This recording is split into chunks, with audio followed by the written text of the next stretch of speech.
Hi అండి. Welcome to our channel Sivareddy పగడాల. మళ్ళీ ఈ మధ్య ఈ సమగ్ర సర్వే గురించి కానీ, ల్యాండ్ టైటిలింగ్ యాక్ట్ గురించి కానీ హాట్ డిస్కషన్స్ నడుస్తున్నాయి.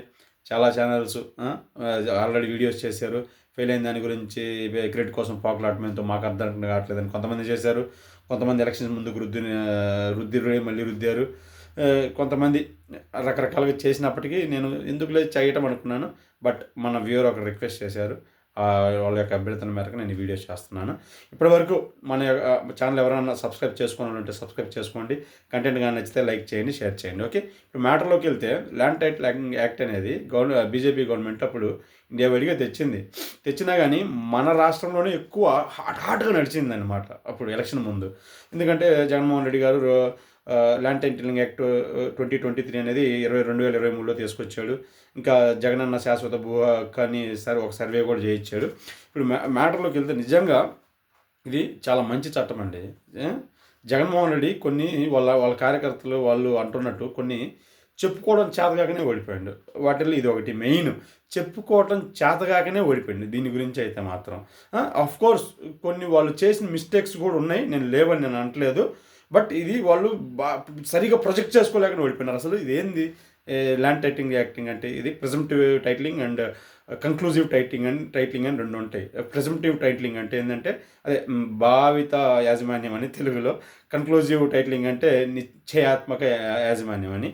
ఈ ప్రెజంప్టివ్ టైటిలింగ్ అంటే ఏంటంటే మామూలుగా మన యొక్క యాజమాన్యాన్ని కానీ మనకు హక్కులు కానీ ఒక సేల్ డీడు ఇట్లా రిజిస్ట్రేషన్ పత్రాల మీద ఉంటుందన్నమాట.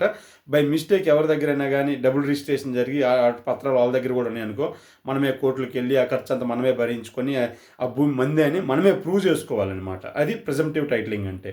సో దాన్ని కన్క్లూజివ్ టైటిలింగ్గా మార్చడమే ఈ ల్యాండ్ టైటిలింగ్ యాక్ట్ అనేది. కన్క్లూజివ్ టైటిలింగ్ అంటే ఏంటంటే జస్ట్ నీకు రిజిస్టర్ ఆఫ్ టైటిల్స్లో అన్ని సర్వే చేసేసి రిజిస్టర్ ఆఫ్ టైటిల్స్లో నీ యొక్క భూమిని రిజిస్టర్ చేసేస్తారు.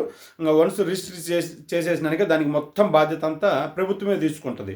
అంటే ఒకవేళ పొరపాటున ఏదైనా చిన్న చిన్న మిస్టేక్స్ జరిగి ఎక్కడైనా డబుల్ రిజిస్ట్రేషన్ జరిగినా కానీ ప్రభుత్వమే దానికి బాధ్యత వహిస్తూ ఆ తప్పులన్నీ సరి చేస్తుంది. ఆ ఖర్చులన్నీ ప్రభుత్వమే పెట్టుకుంటుంది. కానీ ఇక్కడ ఎవరు యజమానులు పెట్టుకోవాల్సిన అవసరం లేదు. ఇది కంక్లూజివ్ టైటిలింగ్ అంటే ఇప్పుడు ప్రస్తుతానికి ఇంతకుముందు మనకున్నది ప్రెజంప్టివ్ టైటిలింగ్. ఈ యాక్ట్ ద్వారా ప్రెజంప్టివ్ టైటిలింగ్ని కంక్లూజివ్ టైటిలింగ్గా మార్చాలన్నదే చట్టం అన్నమాట. సో దానికి అసలు చాలా మంచి చట్టం ఇది. బట్ దీన్ని వాళ్ళు ప్రొజెక్ట్ చేయడం తప్పు చేశారు. ఇంకా దానికి ఏం చేశారు, జగనన్న భూశాశ్వత హక్కు కింద డ్రోన్లతోటి బాగా సర్వేలు చేయించేసి ఇంకా ఒక టీఆర్ఓ ఆఫీసర్ని ఒకరిని పెట్టి ఎక్కడైనా వివాదాలు ఉన్నా వాటిని పరిష్కరించి జాగ్రత్తగా ఇచ్చేయించాలని చూశారు. తర్వాత ఇంకా సివిల్ కోర్టులు పరిధిలో అదే ఏమైనా ఇంకా ఇష్యూస్ ఏమైనా కోర్టులకు వెళ్ళి సివిల్ కోర్టులకు వెళ్లకుండా కొన్ని ట్రిబ్యునల్స్ని ఏర్పాటు చేసి అక్కడే పరిష్కరించే మాదిరిగా పెట్టారనమాట. ఇది కంప్లీట్ వ్యవహారం. ఇక్కడ వివాదాస్పదం ఎక్కడైందంటే మెయిన్గా ఇక్కడే ఈ ట్రిబ్యునల్స్ ఉన్నాయి చూసినా, ఈ ట్రిబ్యునల్స్ అన్నీ వాళ్ళకి సంబంధించిన వాళ్ళు పెట్టుకుంటారు. ఈ వాలంటీర్స్ని పెట్టుకున్నట్లుగా ఎవరి వైఎస్ఆర్ పార్టీ వాళ్ళకి సంబంధించినట్లు పెట్టుకుంటారు. ఇట్లా వివాదాలు ఉన్నాయని వీళ్ళని బెదిరించేసుకొని వాళ్ళే తీసేసుకుంటారని అప్పుడు ప్రతిపక్షాలు విపరీతంగా ప్రచారం చేసినాయి.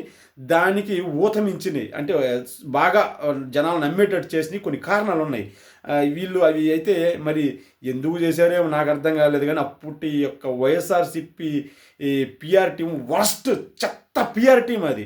ఎవరు చెప్పారా మీకు ఆ సర్వేరాళ్ళ మీద జగన్మోహన్ రెడ్డి బొమ్మలేయమని, వాటి యొక్క పత్రాల మీద జగన్మోహన్ రెడ్డి బొమ్మలేయమని, ఆ పాస్ పుస్తకాల మీద జగన్మోహన్ రెడ్డి బొమ్మలేయమని ఆ ఐడియా ఎవరిచ్చారో కానీ, ఆ పిఆర్ టీంలు కానీ దాన్ని అప్రూవ్ చేసిన వాళ్ళు కానీ, ఇదంతా చెత్త ఐడియా ఇది చేసిన పని అంతా మంచిదైనప్పటికీ ఆ పబ్లిసిటీ చేసుకునే విధానంలో చండాలం అయిపోయారు వీళ్ళు. అక్కడే దొరికిపోయారు వీళ్ళు మెడికల్ కాలేజీలు తీసుకొచ్చారు. దాన్ని పబ్లిసిటీ చేసుకోవడంలో ఫెయిల్ అయ్యారు. కొన్ని పోర్టులు కొన్ని లాజిస్టిక్స్ కూడా తీసుకొచ్చారు. వాటిని పబ్లిసిటీ చేసుకోవడంలో ఫెయిల్ అయ్యారు. అసలు ఎవరికి తెలియదు వాటిని పబ్లిసిటీ చేసుకోవడం ఫెయిల్ అయ్యారు. కానీ పాస్ పుస్తకాల మీద, సర్వేరాళ్ళ మీద, పిల్లలకి ఇచ్చే చిక్కీల మీద, కోడిగడ్ల మీద, గాడ్ల మీద వీటికి జగన్ బొమ్మలేసి ప్రచారం చేసుకొని పబ్లిసిటీ చేసుకోవాలని ఎవడో నాకు కానీ నిజంగా ఐడియా ఇచ్చిన చూస్తే చప్పుతో కొడుతున్నాను. సగం జగన్మోహన్ రెడ్డిని నాశనం చేసింది ఇట్లాంటి ఐడియాలే. ఇట్లాంటి పిఆర్ టీం దగ్గర పెట్టుకుని ఆయన మరి ఎవరు అప్రూవ్ చేశారు, ఎవరు ఇచ్చారు ఏం కథ కానీ వాళ్ళు నిజంగా చెప్పుకోవడం చేత కాకనే పోయారు. పాస్ పుస్తకాల మీద అవి ఉన్నాయి, సర్వేరాల మీద అవి ఉన్నాయి. అక్కడ ఇంకేముంది, పట్టేసుకున్నారు. ట్రిబ్యునల్ అంటున్నారు, ఇంకంతే. వాళ్ళు పొమ్మలు వేసేసుకుంటారు. ఇంక వాళ్ళని ఏంది ట్రిబ్యునల్స్ పెట్టుకున్నారు, వాళ్ళ ఆఫీసర్స్నే పెట్టుకుంటారు, వివాదాలు ఉన్నాయని వాళ్ళు లాగేసుకుంటారని నిజంగా విపరీతంగా ప్రచారం చేశారు. ఆటోమేటిక్గా అందరూ ఏంది ఆస్తులు కదా, ఇచ్చే పథకాలు అయితే సరేలే, వాళ్ళు ఇస్తారు వీళ్ళు ఇస్తారు అనుకోవచ్చు. ఆస్తులు కాడ అయ్యేసరికి ఆఖరికి జగన్మోహన్ రెడ్డి సొంత సామాజిక వర్గంతో సహా వెనకడిగేశారు, గుద్ది పడేశారు, అవతల 11 సీట్లతో ఓడగొట్టారు.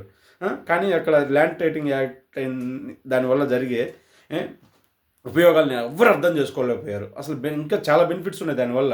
ఈ లిటిగేషన్స్ అనేవి అసలు చాలా వరకు తగ్గుతాయి అనమాట ఇప్పుడున్న కంటే. ఇంకా ట్రాన్స్పరెన్సీ ఎక్కువ ఉంటుంది. నీకు బ్యాంకులో లోన్స్ కూడా చాలా ఈజీగా వస్తాయి. ఇవన్నీ చాలా ఉపయోగాలు. ఇవన్నీ కోల్పోయారు. బట్ ఓకే, అయిపోయింది, అది అయిపోయింది. మన కంటెంట్ కానీ నచ్చితే ఖచ్చితంగా సబ్స్క్రైబ్ చేసుకోండి, నాకు సపోర్ట్ చేయండి. Thank you so much.